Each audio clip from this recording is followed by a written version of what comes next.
इन 107.8 FM पर आप अपने दोस्त ईशान के साथ और ढेर सारी बातें आज मैं फिर करूंगा। मेरे कुछ खास मेहमान यहाँ पर मेरे साथ मौजूद हैं जिनसे हम जानेंगे उनकी ज़िंदगी के बारे में और एक जो बहुत ही खास इवेंट यहाँ पर मेरठ में होने वाला है सुभारती यूनिवर्सिटी में, उसके बारे में। तो सबसे पहले मेरे साथ यहाँ पर पिंटू मिश्रा जी जो कि प्रिंसिपल है फाइन आर्ट्स डिपार्टमेंट सुभारती के, वो मौजूद हैं और साथ ही साथ कपिल गुहारी जी जो कि फैशन डायरेक्टर हैं, उनसे भी बात करेंगे और जानेंगे कि क्या कुछ खास वो कराने वाले हैं डिज़ाइन कैसल जो कि 4 अप्रैल 2022 में हो रहा है। तो सबसे पहले सर आपका बहुत बहुत स्वागत है मेरे साथ। थैंक यू जिशान जी। तो यहाँ पर मैं आपसे जानना चाहूँगा, ये जो हम इवेंट कराते हैं जैसे आप बता रहे थे कि 2009 से हर साल हो रहा है, तो उसको कराने का क्या एक पर्पस होता है, क्यों कराया जाता है?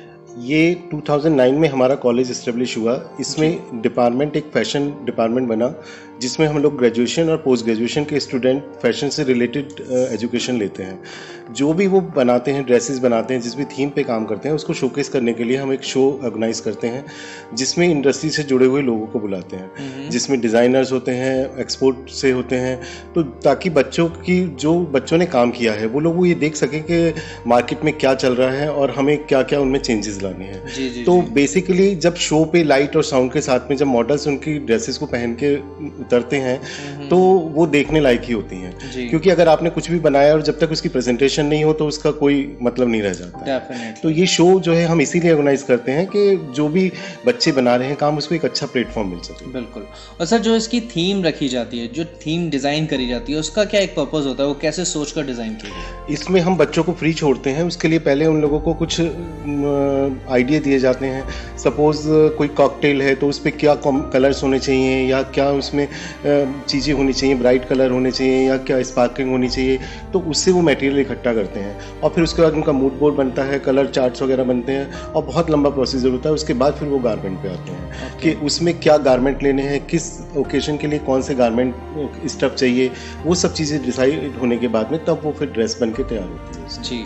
और जैसे कि अभी हमने आपकी गैलरी भी देखी, आपने फाइन आर्ट डिज़ाइन की गैलरी दिखाई, तो उसमें किस तरीके से सिलेक्शन होता है बच्चों की पेंटिंग्स का? एक्चुअली जो भी आपने अभी गैलरी देखी उसमें जो भी बच्चों की क्रिएटिविटी होती है वो खुद की होती है। हमारा कोशिश ये रहती है कि बच्चे कहीं से कॉपी ना करें। हम बच्चों को जो सिखाते हैं हम ये कहते हैं कि कहीं बुक का या फिर किसी नेट से सिर्फ एक आइडिया लें, उसको डिटो कॉपी ना करें। अगर वो कॉपी करेंगे तो अपना स्टाइल नहीं डेवलप कर पाएंगे। और स्टाइल अगर आपका अपना होता है कि अगर आपकी कहीं पेंटिंग लगी है और आपके स्टाइल से पहचानी जाए, जैसे सपोज एक एग्जांपल के लिए कि एम.एफ. हुसैन है, आप उसकी लाइनें देखें कहीं भी लगी हो, 100 पेंटिंग में भी आप पहचान लेंगे कि हुसैन की है। और हम अपने स्टूडेंट को चाहते हैं कि वो भी ऐसे ही एक अपनी अलग पहचान बनाए कि उसके कलर से, उसकी लाइनों से उसकी पहचान बन सके। क्या बात है सर।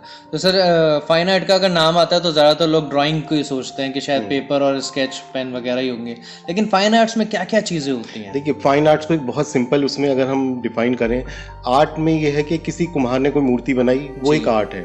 अगर उसने उसको डेकोरेट करके कुछ कपड़े पहना दिए तो वही फाइन आर्ट्स है। जी। मतलब जो आर्ट होने के बाद में उसमें अगर आपने कुछ डेकोरेटिव जोड़ दिया तो वो फाइन आर्ट्स हो जाता है। बिल्कुल। और एक अच्छा फाइन आर्टिस्ट जो होता है, जो अपने आप को, चाहे वो कुम्हार है चाहे वो स्टूडेंट है, वो किस तरीके से डिफाइन किया जाता है?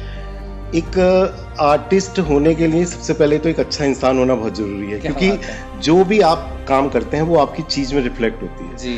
आप अगर कोई भी, इसीलिए कोई भी, अब चाहे पोएट हो चाहे आर्टिस्ट हो, जो भी वो काम करेगा तो उसके अगर कोई सपोज कोई रोमांस से रिलेटेड कोई पिक्चर है या कोई सॉन्ग है या कोई पोइट्री है, तो आप देखेंगे वो उसमें ही रहता है। आप उसको देख के अंदाजा लगा सकते हैं कि ये मतलब किस तरह का काम करता होगा। यही पेंटिंग्स का कि अगर आप बहुत अच्छे से जिस मूड से काम करते हैं तो वही मूड आपका कैनवास पे उतरता है। क्या बात है सर। तो अब मेरे साथ यहाँ पर कपिल जी हैं जो कि इस शो के डायरेक्टर हैं, फैशन शो ऑर्गेनाइज कर रहे हैं और पिछले 4 साल से बहुत ही ज़्यादा बेहतर ढंग से उन्होंने फैशन शोज़ करवाए हैं। आज यहाँ सुभारती यूनिवर्सिटी में हमारे साथ हैं, तो उनसे जानता हूँ कपिल जी, ये जो फैशन शो होने वाला है 4 अप्रैल को, इसकी क्या थीम है और किस बेस पे आपने डिज़ाइन करी? इसमें बहुत ही डिफरेंट और बहुत ही अलग अलग थीम्स हैं। अगर मैं थीम्स की बात करूं, हमने हेरिटेज राजस्थान से इंस्पिरेशन ली है, हमने मुगल से इंस्पिरेशंस ली हैं, then we have a inspiration from like thread work, और अलग अलग बहुत ही कंप्लीट, मैं बोलूँगा डिफरेंट चीज़ों से हमने इंस्पायर्ड करके अपना पूरा कलेक्शन प्रिपेयर करवाया। जी। तो बच्चे जिस तरीके से प्रिपरेशन कर रहे हैं फैशन शो पे, रैंप वॉक करने वाले हैं, तो उसमें आप किन बारीकियों का ध्यान रखते हैं? अगर आप मेरी बात करेंगे आई गेस मैं ट्राई करता हूँ कि परफेक्शन लाऊं, बिकॉज यू नो स्टूडेंट्स जब वॉक करते हैं और प्रोफेशनल्स के साथ वॉक करना एक कम्प्लीटली डिफरेंट एक्सपीरियंस जी होता जी है। जी। तो मैं बोलूँगा कि यू नो जब मैं प्रोफेशनल के साथ वर्क करता हूँ तो the things would be completely change. बहुत ईजी होता है मेरे लिए क्योंकि वो लोग इतने सालों से करते आ रहे हैं। मुझे खुद 12 ईयर्स हो गए इस फील्ड में। बट जब आप स्टूडेंट्स के साथ काम करते हैं तो ना उनका प्रोस्पेक्टिव एकदम कम्प्लीटली डिफरेंट होता है, बिकॉज अगर आप उनसे वैसे बात करोगे तो जैसे नहीं सर हमें तो मॉडल तो बनना नहीं है, हमें तो हमें क्या ज़रूरत है हमें परफेक्ट वॉक करने की या चीज़ें करने की। तो मैं उन्हें हमेशा सिर्फ एक ही चीज़ बोलता हूँ, मैं कहता हूँ कि लिव फॉर दिस मोमेंट। जब आप ये मोमेंट आपका लाइफ का चल रहा है, आप इस फेज में रह के जियो। और आप डेफिनेटली मैं ये नहीं बोलूँगा कि आप प्रोफेशनल मॉडल बनोगे या अगर आप अच्छे हो तो डेफिनेटली आप ऑप्ट कर सकते हो, पर मैं ये बोलूँगा कि इस मूवमेंट को अच्छे से परफॉर्म करना। और in the end of the day जब हम कलेक्शन शोकेस कर रहे हैं, जब हम डिज़ाइनर्स के कपड़े डिज़ाइनर स्टूडेंट्स के कपड़े पहन के चल रहे हैं, तो उस अटायर को या फिर उस कलेक्शन को या उन सब चीज़ों के साथ जस्टिफाई करना आपको सीखना होगा। तो आई गेस यू नो बच्चे बहुत अच्छे से उनको ये चीज़ें समझ में आती हैं कि हाँ कि हमें भी अच्छे से परफॉर्म करना है, may be not you know एक मॉडल की तरह बट एक आर्टिस्ट की तरह, और चीज़ें समझ के और जस्टिफाई करके कलेक्शन को उसी एक्सप्रेशंस के साथ परफॉर्म करना है। तो इस इवेंट को मद्देनजर रखते हुए आपने किन बातों का ध्यान रखा है, क्या कराया बच्चों से? मेरे को बहुत साल हो गए हैं यहाँ पे आते हुए, और मुझे हमेशा स्टूडेंट्स के बीच में जाना अच्छा लगता है, क्योंकि मेरे को लगता है कि कुछ चीज़ें ऐसी होती हैं जो आप स्टूडेंट्स को दे सकते हो। यू नो आप अपना एक्सपीरियंस स्टूडेंट्स को दे सकते हो, उनको ये बता सकते हो कि इंडस्ट्री किस तरीके से वर्क होती है। अगर बात करें कि छोटी छोटी चीज़ों पे, तो यू नो उनकी फॉर्मेशन कराना, देन प्रॉपर्ली म्यूज़िक के अकॉर्डिंगली उन्हें वॉक कराना, देन यू नो उनके पॉस्चर्स को करेक्ट करना, डेली लाइफ मतलब सिर्फ इस इवेंट के लिए नहीं, ग्रूमिंग इट्स ऑल अबाउट मतलब सारी चीज़ों की उन्हें ग्रूमिंग करवाना कि यू नो कैसे उन्हें बिहेव करना है, कैसे उन्हें रहना है, कौन कौन सी चीज़ें अगर वो करेंगे तो वो अपनी यू नो लाइफ में भी सक्सेसफुल हो सकते हैं, और क्या चीज़ ऐसी है जो उनको यू नो कॉन्फिडेंट बनाती है। तो ये सब चीज़ों को भी मैं इन्वॉल्व करता हूँ। और अगर डिज़ाइनर्स की बात करें तो मैं डिज़ाइनर्स को ये भी बताता हूँ कि यू नो इंडस्ट्री में बिज़नेस को कैसे कनेक्ट कर सकते हैं, कैसे बड़े ब्रांड्स यू नो जब स्टार्ट हुए तो बहुत छोटे थे, और फिर उन लोगों ने जब उन्होंने यू नो डेवलप करना शुरू करा तो वो इतने बड़े ब्रांड्स बन गए।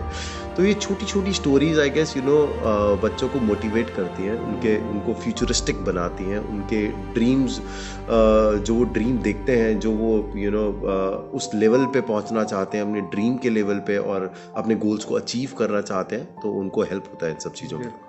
तो क्या कहना चाहेंगे बच्चों से कि भैया 4 तारीख को जो इवेंट है उसमें किस तरीके से अपनी performance? I think just be confident, जिस तरीके से आप परफॉर्म कर रहे हो जस्ट बी नेचुरल, जो आप हो सिर्फ आप वही दिखाओ तो बेटर है, क्योंकि जब भी हम कुछ आर्टिफिशियल करने की कोशिश करते हैं तो मुझे लगता है हम वो चीज़ भी खो देते हैं जो हमारे पास है। तो मैं सिर्फ ये बोलूँगा just be natural, be your self, and I think you know आप जितनी मेहनत कर रहे हो अगर आप इसी तरीके से वर्क करते रहे तो आप यू नो बहुत ही अच्छा परफॉर्म करोगे। Best wishes, all the best.